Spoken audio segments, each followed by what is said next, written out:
అనకాపల్లి జిల్లా రాంబల్లిలో 5,400 కోట్ల పెట్టుబడితో రెన్యూ ఎనర్జీ గ్లోబల్ సంస్థ ఏర్పాటు చేస్తున్న సోలార్ ప్యానెళ్ల తయారీ ప్లాంట్లు, ఇంగోట్ వేఫర్ ఉత్పత్తి యూనిట్కు సంస్థ ప్రతినిధులతో కలిసి సీఎం చంద్రబాబు నాయుడు శంకుస్థాపన చేశారు.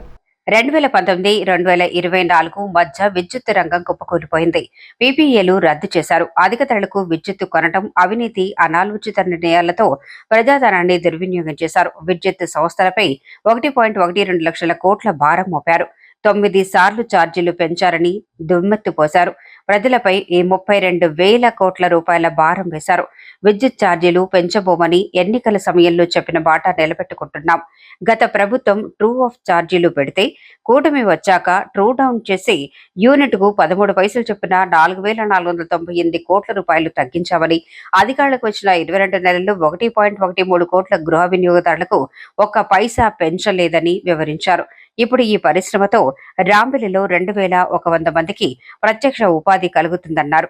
Renew solar company chairman Sumant Sinha, co founder Vaishali Nigam Sinha, శాసనసభ స్పీకర్ అయ్యన్న పాత్రుడు, రాష్ట్ర ఎక్సైజ్ మంత్రి కొల్లు రవీంద్ర, ఎంపీ సీఎం రమేష్, ఎమ్మెల్యేలు కొడతాల రామకృష్ణ, బండారు సత్యనారాయణమూర్తి, సుందరపు విజయ్ కుమార్ తదితరులు పాల్గొన్నారు.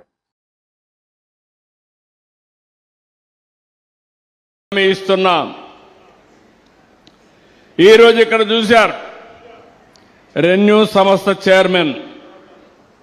Really I'm appreciating Sinhaji. His industrial journey is very, very inspiring. I know his father. Yashwant Sinhaji was a Union Finance Minister during Vajpayee period. I was the Chief Minister. I had a very good equation with him. But now if you see here, within short time, 15 years, he has done a miracle. Growing sector you have identified, and also this is the future. Money is not the criteria, is not the constraint. You are having leadership, money will come, investment will come, profits will come, employment will be generated. That is the model you have produced. I am proud of you. Country is proud of you by doing all these things.